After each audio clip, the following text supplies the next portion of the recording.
የሥላሴ ልጅነት የሚረጋገጥለት ቤተ እግዚአብሔር ገብቶ ቤተ መቅደስ ውስጥ ሥጋውን ደሙን ሲቀበል ነውና ማቁረብ ማለት እሱ ነው። ካህኑ እሱን ነው የሚያደርገው፣ ያቆርባል ማለት ነው።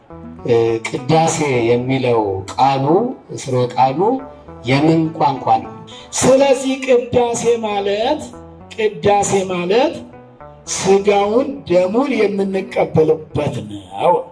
ቅዳሴ ማለት ጸሎተ ቁርባን ጸሎት ነው። ስለዚህ ሰው ቅዳሴ መጥቶ ሲያስቀድስ እንዲሁ አይደለም የሚቆመው ማለት ነው። ትርጉሙን ቢገባው ባይገባው ምንም ቢል ምን እያደረገ ነው? ካህናት አባቶቻችን ገብተው አሃዱ አብ ብለው ጀምረው መጨረሻ ላይ እግዚኦታ ብለው ሥጋውን ደሙን አቀብለው አሜን ተብሎ እስኪጠናቀቅ ድረስ ያለው በሥጋ ወደሙ የተጸለየ ነው። ሥጋ ወደሙ ላይ ለምን ይጸለያል? መጥቶ መማር፣ ዜማውን መማር፣ መከታተል፣ ማዳመጥ፣ ያ ሲሆን የእግዚአብሔርን ጸጋ ያድራል። እንደገና ደግሞ ለቅዳሴውን ፍቅር ይኖረናል። ህብስቱ ተለውጦ ሥጋ አምላክ እንዲሆን ነው የሚጸለይበት። ወይኑ ተለውጦ ደመ አምላክ ደመ ወልደ አምላክ እንዲሆን ነው የሚጸለይበት። በዋናነት ደግሞ ቅዳሴው ነገረ ድህነት ያስገኛል የተባለው በምንድን ነው? የዘላለም ሕይወት ቅዳሴው ነው ራሱ። የቱ ነው የዘላለም ሕይወት? በየቤቱ ይደረጋል? አይደረግም። ቅዳሴ መጽሐፍ ቅዱስ ነው ብለው የተረጎሙ። ስለዚህ ዋናው ሥጋዬን የበላ ደሜን የጠጣ ዘላለም ሕይወት ያገኛል። ይሄ ደግሞ የሚከናወነው በየት ነው? በዚሁ በቤተ ክርስቲያን በቅዳሴው ሰዓት ነው። እነዚህ ያነጻቸውን ቤተ ክርስቲያኖች ሁሉ ለዩአቸው፣ ቀድሷቸው፣ አክብሯቸው። ስለዚህ ትልቁ ምስጢር እዚህ ላይ እንደሆነ እንድትረዳ ነው። የእግዚአብሔር ገንዘብ ሰው የእግዚአብሔር ገንዘብ የሚሆንበት ነው ማለት ነው ቅዳሴ ማለት።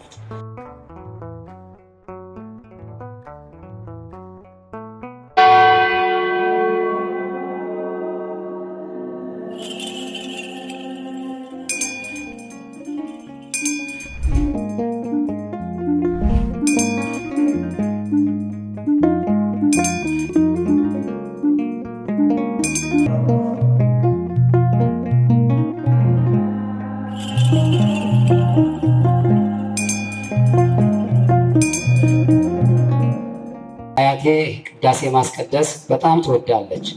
በ6 ሰዓት ለሚጀመረው ቅዳሴ ገና በ3 ሰዓት ነው ዝግጅት የምትጀምረው። እኔ ግን ዜማውንም ሆነ አንዳንድ ቃላትን ስለማረዳ ብዙም ፍቅር የለኝም።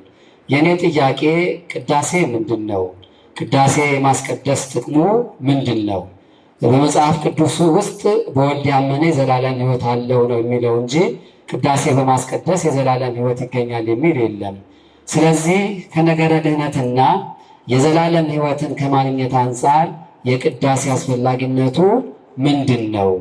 በመጨረሻ እኔም እንደ አያቴ ቅዳሴ ማስቀደስ ፍቅር እንዲኖረኝ ምን ማድረግ ይጠበቅብኛል ይላል ጥያቄው። ቅዳሴ ማለት ጥቅሙ ምንድን ነው የሚል እንደተነሳ ቃሉንም ስለማልሰማ ጭምር ብላ አንዲት እህት እንደጠየቀች፣ አያቷ ግን 6 ሰዓት ላይ ቅዳሴ ለማስቀደስ ለመሄድ 3 ሰዓት ጀምረው እንደሚዘጋጁ ለዝግጅት ብቻ እንኳን 3 ሰዓት እንዳስፈለጋቸው፣ እርሷ ግን እንኳን 3 ሰዓት እንግዲህ እንደምትለው ከሆነ ብዙ ትኩረት የለኝም ነው የተባለውና እውነት ነው። መጠየቁ በጣም መልካም ነው። ልንጠይቀው የምንፈልገውን ነገር በልባችን ይዘን አንዳንዴ በማፈር አላዋቂ ይባላለሁ በማለት አንዳንዴም ደግሞ ሰዎች ምን ይሉኝ ይሆን በማለት በመጨነቅ ቤተ ክርስቲያን ውስጥ ብዙ ጥያቄ እያላችሁ አንዳንዴ ሳትጠይቁ የምትኖሩበት አጋጣሚ አለ። መጠየቁ ምንም ነውር የለውም። የጥያቄው ሁኔታ ለመረዳት ሲሆን፣ ለማወቅ ሲሆን፣ ተረድቶ ለማምለክ ተረድቶ አውቆ ለማስቀደስ ሲሆን በጣም መልካም ስለሆነ ቤተ ክርስቲያንም ለሚቀርቡ ጥያቄዎች ሁሉ መልስ የሚሰጡ መምህራን እዚሁ በቦታውም ያሉ ከሌላውም ያሉ መምህራን ስላሉ መጠየቁ መልካም ስለሆነ የሚጠይቁ ሰዎችን ማበረታታት ይገባል ለማለት ብዬ ነው። ታበረታታላችሁ? የሚጠይቅ ሰው አይበረታታም? ይበረታታል አይደል? እንኳን ጠየቀች። ባትጠይቅ ኖሮ ምንም አይገኝም ማለት ነው።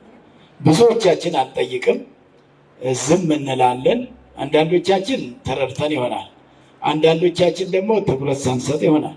አንዳንዶቻችን ደግሞ ቅድም እንዳልኩት አዋቂ መስለን ስንኖር አላዋቂ እንዳንባልም ይሆናል። ይህን ያክል ጊዜ ቤተክርስቲያን ውስጥ ኖሬ ይህን እንዴት አታውቀውም፣ ይህን እስከዛሬ አያውቀውም ወይ ይባላለሁ ብለንም አንጠይቅም እንኖራልና መጠየቁ መልካም ነው ለማለት ነው። ስለምንድን ነው የተጠየቀው? የቅዳሴ ትርጉሙ አይገባኝም ነው። እንግዲህ ቅዳሴ ማለት ከቋንቋው እንጀምራለን። ቋንቋው ቅዳሴ ማለት የምን ቋንቋ ነው? ምዕመናን ሊቃውንት ያውቁታል። ይሄንን የምን ቋንቋ ነው? የግዕዝ ቋንቋ ነው። ሁላችሁም የምን ቋንቋ ነው? የምን ቋንቋ ነው? በጣም ብዙ ጊዜ ተነግሮ ይሆናል። ዛሬ በአዲስ መልኩ እየተነገረ አይደለም። ይሄ ቅዳሴ ብለን የግዕዝ ቋንቋ ነው፣ በአማርኛ እየተጠቀምንበት ነው። ብዙ የግዕዝ ቋንቋዎች በአማርኛም አገልግሎት ይሰጣሉ። ሀገራችን ኢትዮጵያ ቀደም ሲል በግዕዝ ቋንቋ የግዕዝ ቋንቋ ብሔራዊ ቋንቋ ስለነበረ ብዙዎቹ ቋንቋዎች ከግዕዝ ወደ አማርኛ ሳይተረጎሙ እያገለገሉ ይገኛል። ስለዚህ ቅዳሴ ማለት ግሱ ቀደሰ የሚል ግስ አለ። እስቲ ሁላችሁም ምዕመናን በሉት። ምን ይላል? ቀደሰ ማለት ቀደሰ ለማለት ነው። አመሰገነ ለማለት ነው። ቀደሰ፣ አመሰገነ፣ ባረከ፣ ለየ፣ አከበረ፣ ለእግዚአብሔር ገንዘብ አደረገ። የሚቀድስ ሰው የሚቀደስም ሰው፣ የሚቀድስ እግዚአብሔር የሚቀደስ ሰው። እንግዲህ ቅድስናን የሚሰጥ እግዚአብሔር ነውና ቅዳሴ ማለት እግዚአብሔር ሰውን የሚቀድስበት ማለት ነው። ምን ማለት ነው? ሰውን ማን ነው የሚቀድሰው? የሚቀደሰውስ ሰው እኛ። ቅዳሴ ማለት እኛ የምንቀደስበት ማለት ነው። ወደ ቤተ ክርስቲያን የተሰበሰብነው ምን ፈልገን ነው? ቅድስና ፈልገን ነው። ቅድስና ንጽህና ፈልገን ነው። ከርኩሰት ለመለየት ነው። ከርኩሰት ተለይተን ለመቀደስ ስለሆነ ዓለም ካረከሰ ቤተ ክርስቲያን ደግሞ ስለምትቀድስ እግዚአብሔር ስለሚቀድስ ለቅድስና ነው የምናስቀድሰው ማለት ነው። የምናስቀድሰው ለምንድን ነው? ለቅድስና ንጹህ ለመሆን ነው የምናስቀድሰው እንጂ ንጹህ ሆነን አይደለም። ንጹህ ለመሆን ንጹህ ሆነን ሳይሆን ንጹህ ለመሆን የምናስቀድስ ነን። ስለዚህ ፍትሐ ነገሥቱ ላይ ምዕራፍ 7 ላይ ምንድን ነው የሚለው? ለቀሲስ ሎቱ አሃዱ ስልጣን፣ ለካህን አንድ ስልጣን አለው ይላል። ምን ስልጣን አለው? ስንት ስልጣን አለው አለ? ማን ነው እሱ? ማን ነው? ማን ነው እሱ? ይሄ ቅዳሴ ገብቶ አሐዱ አብ የሚለው ካህን እኮ ነው። ለቀሲስ አሐዱ ስልጣን ይልና ከመይቀድስ ወያጥምቅ ይላል። ይቀድስ ዘንድ ወይማር ወያጥምቅ፣ ያስተምር ዘንድ ያጠምቅ ዘንድ ወይባርክ ሕዝበ፣ ሕዝብን ይባርክ ዘንድ አንድ ስልጣን ለካህን ተሰጥቶታል ይላል። ቀሲስ ተብሎ ለሚሰየም ዲቁና የመጀመሪያ ክህነት ነው። ሁለተኛ ክህነት ደግሞ ከፍ ሲል ቄስ ነው የሚሆነው። ቀሲስ ወይንም ካህን ነው የሚሆነው። የመጀመሪያው ክህነት ምንድን ነው? ምንድን ነው? ዲቁና። ሁለተኛው ከፍ ሲል ምን ይሆናል? ቅስና። ስለዚህ ሙሉ አገልግሎት ሊሰጥ የሚችል ክህነት ቅስና ነው። ሙሉ አገልግሎት። ዲቁና ሙሉ አገልግሎት አይሰጥም፣ ግማሽ ነው የሚሰጠው።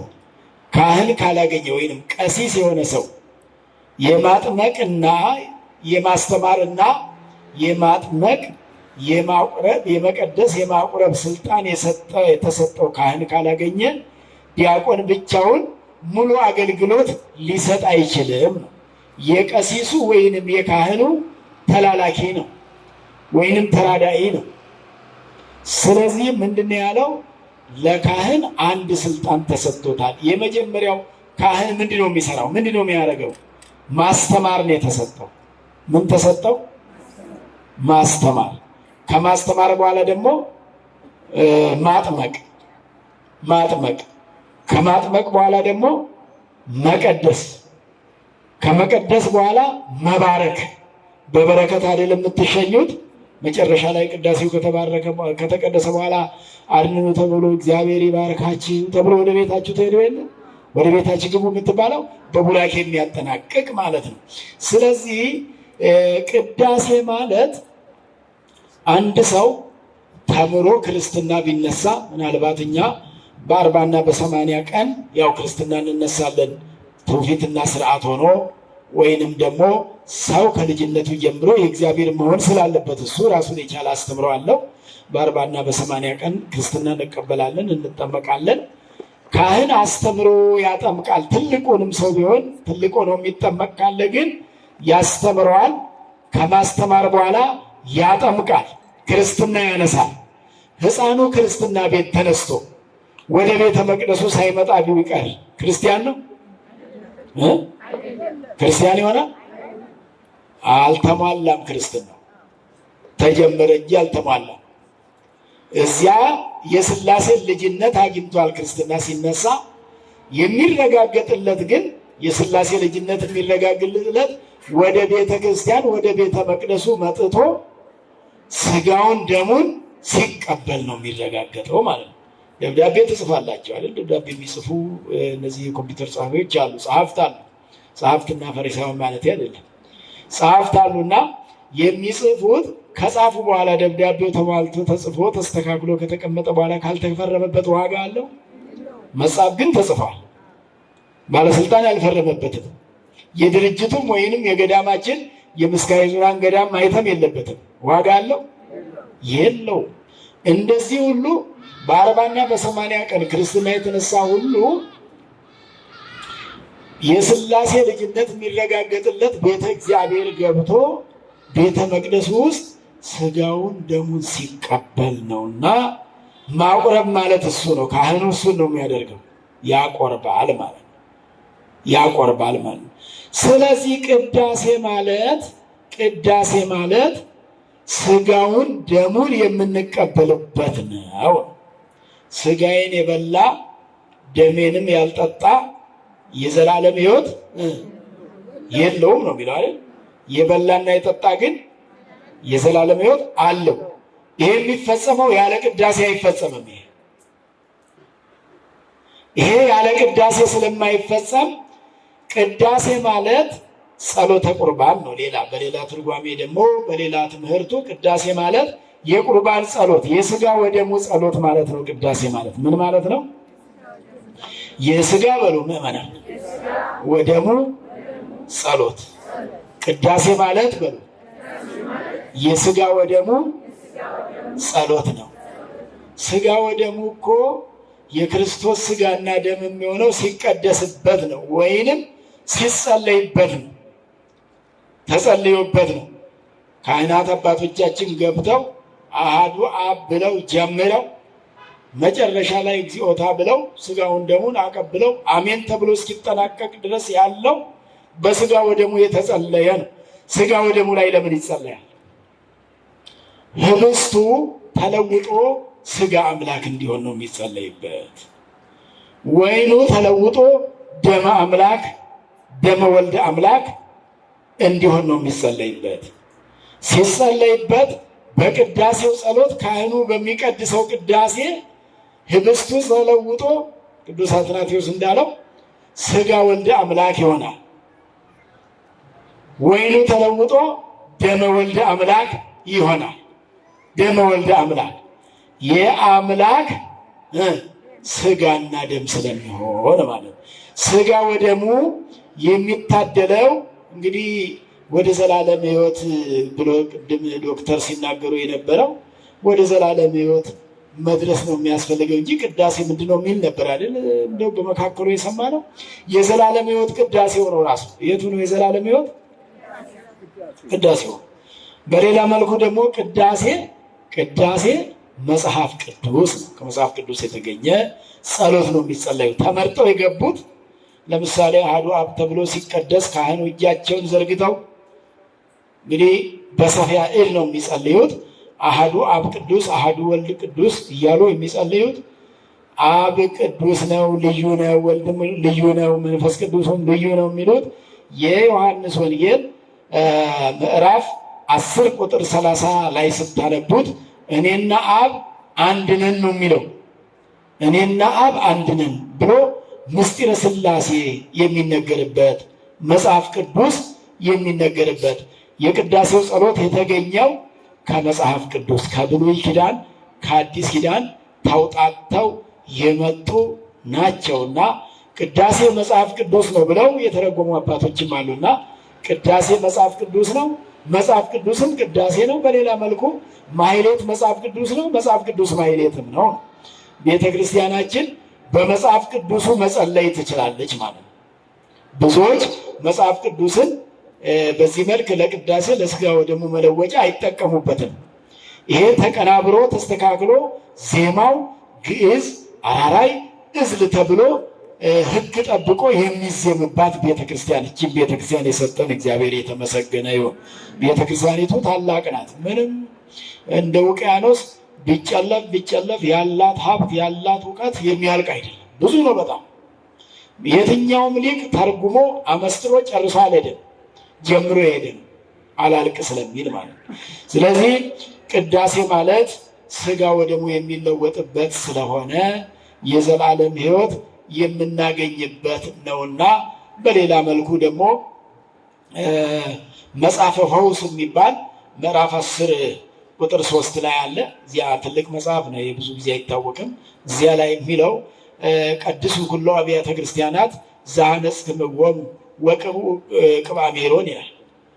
እነዚህ ያነጻቸውን ቤተክርስቲያኖች ሁሉ ለዩአቸው፣ ቀድሷቸው፣ አክብሯቸው።